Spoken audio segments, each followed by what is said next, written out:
Mais de 50 anos nas lembranças, nas fotos nas paredes, nas memórias da primeira infância da minha mãe.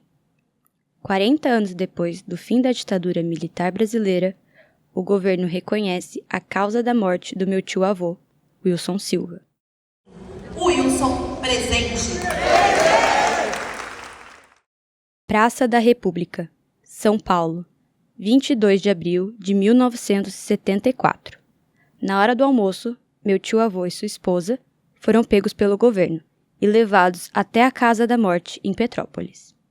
Ali, tentaram apagar suas existências. 68, final de 68, né, o dezembro de 68, quando o governo baixa o AI-5, né, o governo Costa e Silva baixa o AI-5, até 74, ele é, de certa forma, um período mais violento, né, no qual o terrorismo de Estado praticado pela ditadura militar brasileira, digamos assim, atinge o seu ápice ali nesse momento. Frente, né, a esse processo de reorganização da sociedade civil, de setores da sociedade civil, contra essa ditadura, a ditadura militar empresarial, o regime ele se fecha, né, ele aprofunda, né, a repressão.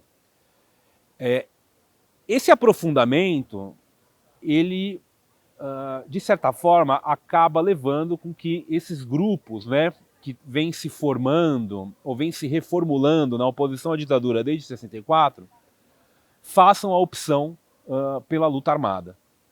Né? Então, alguns grupos, né, dessa oposição vão fazer essa opção, e essa opção ela ganha mais força a partir de 68, principalmente, né, quando as manifestações de rua, os meios institucionais tolerados pela ditadura, demonstram ser completamente ineficientes, né, para forçar uma abertura ou, enfim, né, um recuo, né, da ditadura. Entre 69 e 74, praticamente, né, as organizações armadas são dizimadas, né, e são dizimadas porque os seus membros são assassinados, são desaparecidos ou exilados. Wilson Silva nasceu em São Paulo, em 21 de abril de 1942. Filho de João, mecânico, e Lígia, dona de casa, passou sua primeira infância na capital paulista. Cresceu no Vale do Paraíba, ao lado de sua irmã, Docelina. E ainda na sua adolescência, a família se mudou para Taubaté, onde Wilson se interessou pela política quando estudou na escola Monteiro Lobato. Se mudou para São Paulo para cursar física na USP, e o resto da família o acompanhou logo em seguida. Se casou com Ana Rosa, também militante, e viveram um casamento discreto e secreto, o qual amigos do casal e a família de Ana Rosa não tinham conhecimento. A minha família sabia, e tinha uma relação próxima com os dois. Então, a Ana ter se casado com o Gentil foi uma questão muito forte para o pai dela. Assim, seria uma questão muito forte para o pai dela não sabia, né? Porque eles eram judeus e o pai dela era um militante não, ele era um representante da sociedade judia naquela época. Ela era a única filha mulher, a mãe já tinha morrido, então era uma questão. Então eu acho que tinha isso. Então vamos imaginar que situações normais, né, da sociedade normal, não está acontecendo uma ditadura militar, tudo, já seria uma questão ela ter casado com o Wilson. O segundo é que os dois tinham uma vida dupla, né? Os dois, eles, diferente de alguns militantes que viviam só na clandestinidade, os dois não, os dois tinham trabalho, os dois tinham uma vida social que ela precisava continuar daquele jeito para até, inclusive, facilitar a militância deles. Então, por exemplo, todo mundo fala que eles praticamente não tinham vida social. Eles não eram uma pessoa que recebiam amigos em casa para, no sábado à noite, comer alguma coisa, para passear. Então, assim, pouquíssimas pessoas foram até a casa deles. A minha memória direto dele é muito pouca, porque eu tinha 6 anos quando ele sumiu, quando ele desapareceu. Né? Mas eu lembro dele, o pouco que eu lembro era de uma pessoa mais séria, mais fechada, com um senso de humor meio peculiar. Eu lembro, por exemplo, que a gente ia muito para São Paulo, na casa que eles moravam, que nós ficávamos lá e eles não tiveram filhos por escolha, né, pela própria situação deles, né, mas tinha um cachorrinho que eu gostava muito e tinha algumas coisas que me marcaram em relação a ele. Então, ao mesmo tempo que ele era aquele tio que quando eu ia para São Paulo me levava na loja da Copenhague, que na época era uma coisa que tinha uma única loja no Brasil, e que ele me levava na loja da Copenhague, que eu podia comer quantos chocolates eu quisesse, né? Ao mesmo tempo, eu lembro que teve uma situação em que eu estava comendo pipoca, quer dizer, comparando o valor, né, assim, em termos de valor, mas para você ter uma ideia do jeito dele, né? E eu era criança e comecei a fazer birra porque eu não queria dividir minha pipoca com ele. Ele resolveu o problema simplesmente catando o saquinho de pipoca da minha mão e jogando fora. Tipo, né? Então, assim, ele tinha essa personalidade de ser mais sério, mais sistemático com as coisas. Ali era um núcleo que, de fato, era um núcleo familiar. Então, acho que essa vida mesmo, de uma vida civil comum, de você ter família, de você ter uma sogra, de você ter, sabe, uma cunhada, de você conviver ali no almoço de domingo, de conversar essa vida social, o único lugar que eles tinham, que eles podiam ter, era em Taubaté. Então, eu acho que eles mantiveram aquilo, porque era, inclusive, saudável para eles terem esse espaço, assim. Ela encontrou na família do Wilson, acho que esse cuidado, assim, esse lugar dela poder ser só a Ana Rosa, de poder ser a esposa do Wilson. Acho que o único lugar que ela podia ser a esposa do Wilson era lá. E eu acho, assim, algumas pessoas até falaram sobre isso, que na própria, dentro da militância, o fato deles terem se casado por amor e não por uma questão de facilitar a clandestinidade, ou de estarem juntos, não sei o quê, era uma coisa que também a gente viveu momentos muito difíceis, assim, em que talvez essa coisa do amor, assim, por que você vai casar por amor se a gente está aqui brigando com contra esse monstro que é essa ditadura militar que está aqui, está presente na nossa vida, né?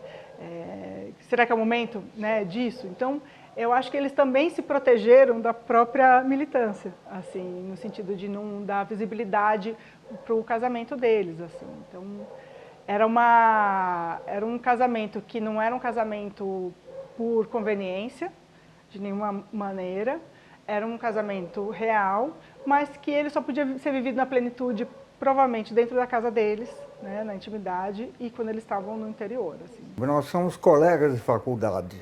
Sim. Nós somos colegas do curso de Física. Foi lá que eu conheci o Wilson. E também até teve um relacionamento um pouco mais estreito com ele. Nós tínhamos uma pequena turminha que estudava junto e ele fazia parte dessa turminha também. Eu tinha uma certa afinidade com ele. Ele tinha um semblante severo, ele tinha aquele queixo saltado para fora. Ele era muito inteligente, tinha um QI muito alto,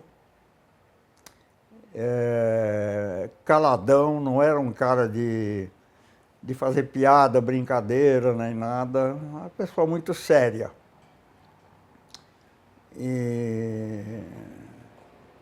E muito secretiva também, não sabia nada muito da vida pessoal dele, né?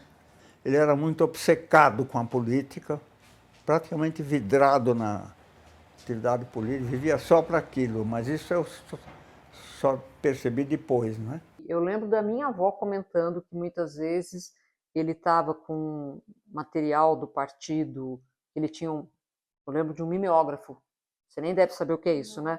É um negócio que você reproduz, você tem tipo um carbono, e aí você tem álcool. Uma impressora, mas era um mimeógrafo, uma coisa para imprimir. Então ele fazia material, né, de propaganda política e tal, e que muitas vezes tinha umas batidas, né, da polícia, e que a minha avó saía carregando esse material escondido para ele não ser pego, tipo que ela enfiava numa sacola de feira, enfiava um monte de pé de alface em cima para esconder e saía carregando o material. Atuou na área da física por muito tempo. Era um dos pioneiros em trabalhar com computadores no país. Fez parte da Organização Revolucionária Marxista Política Operária, conhecida como POLOP, do Partido Comunista Brasileiro e, finalmente, da Ação Libertadora Nacional. Então eu sabia de algumas coisas, mas eu não sabia de muita coisa, né? Então eu sabia que o Wilson, que alguma coisa ele fazia, que ele era de alguma organização, mas ele nunca me falou sobre isso e eu nem sabia qual era. Uma ocasião ele pediu que eu ajudasse ele a roubar uns mimeógrafos. Isso foi uma ocasião, ele foi roubar, eles roubavam uns dos outros, sabe? As organizações. Ele foi roubar uns mimeógrafos lá em Jundiaí ou em Campinas, acho que em Campinas. E ele pediu que eu ajudasse, eu tinha um Fusquinha, eu acho que na época. Aí eu ajudei ele a roubar esses mimeógrafos. Isso foi uma ocasião. Então eu sabia que em alguma coisa ele estava metido. E numa outra ocasião, já mais tardiamente, uma coisa que elas deviam ter me alertado, mas eu não... Ele pediu para eu guardar uma maleta, tipo executivo, e a maleta tinha um revólver, tinha uns passaportes falsos, aí já era coisa barra pesada. Então saiu do Partido Comunista Brasileiro um conjunto de quadros. Tinham-se formação marxista, comunista, marxista-leninista, tinham essa formação, mas tinha uma outra orientação para a ação, né? O Wilson, nesse caso, ele devia ser um quadro intermediário do Partido Comunista aqui em São Paulo, e saiu como sendo um dos dirigentes dessa segundo escalão da LN. E nisso ele permaneceu até a morte dele. Os quadros dirigentes principais foram assassinados, né? Por isso mesmo, tortura, traição e corrupção. E os quadros intermediários, entre os quais o Wilson, assumiram a direção disso aí. O Wilson não era um homem de ação, né? Se ele fez uma ação ou outra foi só para mostrar que de acordo com os compromissos da organização, porque o Marighella fez ação. Pegou em arma, soltou um carro pagador, sei lá o quê. Fez alguma coisa assim. Se o Wilson fez alguma coisa dessa, foi só para mostrar que não havia essa distinção hierárquica entre o dirigente e a ação. Não me consta que ele tenha feito qualquer ação. E ele era um quadro intermediário dentro da LN, o Wilson. Ele fazia... O papel dele era dar continuidade à coisa de acordo com as circunstâncias que se moviam rapidamente, né? O Wilson ele teve uma importância para a sobrevivência da LN, no final dela, gigantesca. E eu acho que ele não é reconhecido por isso, assim, por esse poder, porque foi um momento que a LN estava sofrendo demais. Ele foi, talvez, o dirigente que ficou mais tempo vivo e sem ser preso da LN.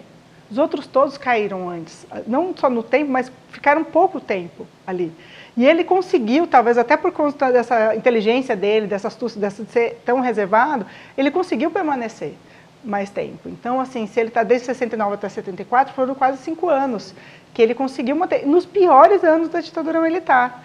Então, eu acho que tem esse reconhecimento que falta ser feito para ele, assim, histórico, da gente poder contar essa história. Então é isso, ele era uma pessoa que, apesar de ser assim mais frio, até para exercer esse tipo de atividade que ele fazia, se ele não fosse uma pessoa mais fria, de sangue, dificilmente alguém se mete numa situação dessa, mas a minha família era uma família de classe média baixa, né?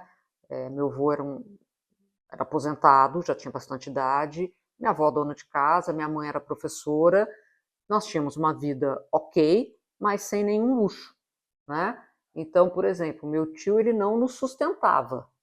Porém, algumas necessidades extras, por exemplo, escola particular para mim, ele que ajudava minha mãe a pagar, a casa que nós morávamos, ele deu a entrada no financiamento para poder ajudar minha mãe, depois minha mãe pagava o resto. Então, assim, nós não dependíamos dele para mínimo para sobrevivência. Isso era tranquilo.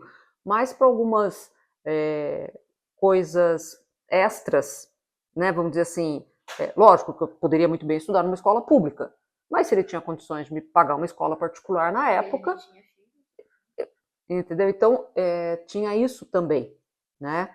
Não que ele fosse o que sustentasse a família, mas indiretamente ele ajudava. Então, teve um certo impacto, né, na época. Então, assim, teve todo o transtorno emocional, psicológico, que foi terrível, e teve também a preocupação, né, da gente botar financeiramente a casa em ordem. Sabia perfeitamente que a morte rondava a qualquer momento.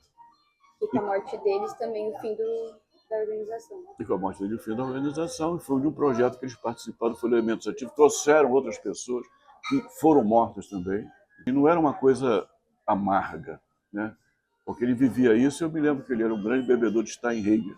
Ele gostava de comer churrasco e tomava Steinheger com cerveja. E a gente conversava muito sobre essas questões, ele sabia, estava perfeitamente consciente do perigo que aconteceu, não sabia como é que a coisa ia ser, né? E acabou sendo para ele, para Ana,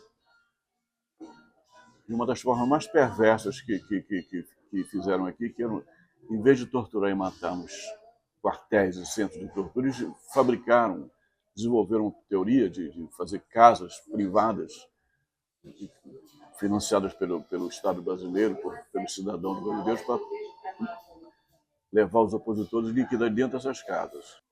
Essa atitude que eles tiveram, o Wilson também, era uma atitude consciente, não era uma atitude inconsequente. É uma atitude consciente, que vai olhar na cara e vou dizer, sabe, que eu vou largar tudo de lado e vou fazer isso. Isso aí não era justificável. Não era uma opção. Sabiam, e eu acho que houve um momento de pânico, e eu acho que talvez o grande erro do Wilson e da minha irmã foi essa perseveração até o fim, sabe? Deles também e de outros também, na mesma época. Eles tinham que ter terminado muito antes e posto um ponto final, mas eles, por motivos difíceis de se entender, eles sentiam que tinham que ir até o fim. Ele conversou com a minha mãe, ele deixou o dinheiro da minha escola do ano inteiro, já com ela, porque ele não sabia o que ia ser o dia de amanhã. E aquilo que eu tinha falado, meu tio era uma pessoa muito fria, assim, né? E minha mãe fala que foi a única vez, quando no feriado da Páscoa, que eles vieram para Taubaté. Apareceu logo depois. Foi logo depois, né? Geralmente Páscoa, esse mês agora que nós estamos, né? Foi uma das poucas vezes que, quando ele se despediu da minha avó, ele abraçou a minha avó. Porque ele simplesmente despedia, falava tchau, saía, entrava no carro, ele não dirigia, quem dirigia era minha tia, eles tinham um fusquinha azul, e foram embora. Na casa deles, quando a gente, depois que chegou até o conhecimento da minha família que meu tio tinha desaparecido, que minha mãe foi para São Paulo, tudo, a casa deles estava assim, com a xícara do café da manhã estava na mesa, sabe? Quando você levanta, toma café, deixa ali a louça suja, vai trabalhar, porque você sabe que você vai voltar à noite para arrumar, e aí eles não voltaram, né? Então estava aquela casa funcionando, de uma casa em atividade. Eu lembro que teve um movimento, né, da Anistia Nunca Mais, que foi anistiado tanto os presos políticos quanto os militares, né, os torturadores, enfim, foi anistia para ambos os lados. Eu não me lembro exatamente o ano que foi isso, acho que foi em 82, depois você pode até verificar melhor. Mas eu lembro da minha avó devorando os jornais para ver se o nome do meu tio saía como um dos anistiados, né? Mas ele já não estava mais vivo, né? Então, para você ter uma ideia de como que era a esperança da minha avó, já tinham se passado praticamente 8 anos. Se realmente isso foi em 82, se minha memória está boa. Então, de 74 a 82, 8 anos. E ela ainda tinha esperança de que talvez ele tivesse sido anistiado, tivesse, sei lá, se refugiado em qualquer outro país e com a anistia ele tivesse segurança suficiente para voltar. E tem uma coisa que é muito importante, que é o barulho que você fez depois que eles desapareceram. Então, para Ana Rosa, teve muito mais do que para o Wilson. Apesar de muitas pessoas falavam dos dois como casal, até o fato de não saberem que eles eram casados, né? Assim, às vezes muita gente descobriu porque eles foram pegos juntos, né? Então, você tinha muito mais, eles eram falados como personagens separados, e o Wilson tinha menos gente gritando e brigando porque ele tinha desaparecido do que a Ana Rosa. Eu lembro que minha mãe falava que ela preferia um covarde vivo do que um herói morto, né? E meu tio optou por ser um herói morto, né? E isso, lógico, que impactou a família, né? Tô falando, toda a tristeza e a dor que isso causou foi muito grande, né?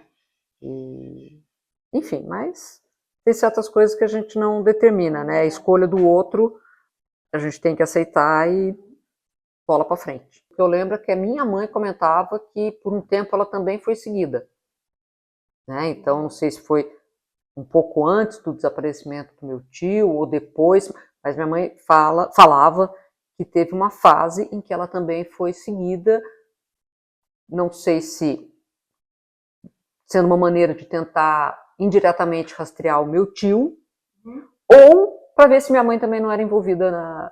Então, o único contato, vamos dizer assim, que teve com essa parte dos militares foi essa coisa da minha mãe saber que estava sendo seguida também. A minha avó procurava saber muito, né? A minha mãe, enquanto foi viva também, ela tentava, né? Depois de um certo tempo, a minha família, né, principalmente minha mãe e minha avó, aceitaram o fato de que ele jamais seria encontrado vivo, né, pelo tempo decorrido. Mas aí ficou um pouco aquela coisa do luto que não foi exercido, né, aquela coisa que você... Exatamente, aquela coisa de você fechar o capítulo, né. Então houve até na minha família uma movimentação no sentido de tentar achar os restos mortais e fazer um enterro, realmente fechar esse ciclo aí da história, né? Porque eu acho que ter um filho que morre já é uma coisa, é uma dor enorme. Agora, um filho que some, que você não sabe o que aconteceu, eu acho que deve ser ainda uma dor ainda, sei lá, talvez mais intensa, né, de ficar pensando, nossa, por que ele passou, o que aconteceu. Exato, né? Então, enquanto a minha avó foi viva, eu também continuei me informando, tentando participar, tudo. Mas eu acho que os dois, eles eram figuras admiráveis, assim, eles eram duas pessoas que fizeram muita diferença, eu acho que na vida das pessoas com quem eles conviviam, nesse sentido, assim, porque eles influenciaram não só pela atitude deles, mas também pelo aquilo que eles sabiam, pelo aquilo que eles conversavam, pelos debates que eles tinham. Então, eu acho que devia ser uma coisa muito rica a conversa deles. Eu fico sempre imaginando como que era a conversa dos dois, assim, porque eram dois seres muito inteligentes, com pensamento crítico muito forte e com personalidades fortes também, né? Eu fico imaginando se os debates na casa e nas conversas e tudo mais, como que deve ter sido, assim. Então, é muito triste saber que essas pessoas não puderam continuar vivendo e produzindo pensamento crítico no país. Eu acho que isso é uma falta que a gente tem, assim, dessas pessoas que se foram, além de terem ido cedo demais, eu acho que você perde também, perde dois intelectuais. Então, assim, se meu tio e minha tia eles tivessem sido presos, visto realmente o que eles fizeram de errado e de certo também nessa história toda, tivesse tido um julgamento justo e tivessem pago ou não pelos erros dele, ok, seria o certo. Mas o que fizeram, eu estou falando, foi desumano e cruel. Então isso é realmente uma história que a gente não pode esquecer para nunca mais repetir. Então, muitos que eu sei,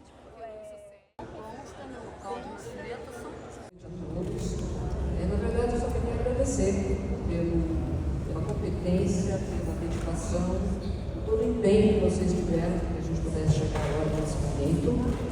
E em relação, acho que, ao sentimento que nós todos temos em relação a esse evento, acho que os demais familiares já expressaram muito bem, né? Então, Então, eu só queria, enfim, dizer que também são os meus sentimentos em relação a tudo isso. E, para finalizar, esse aqui vai para minha avó, a mãe do Wilson Silva. Wilson Silva, presente.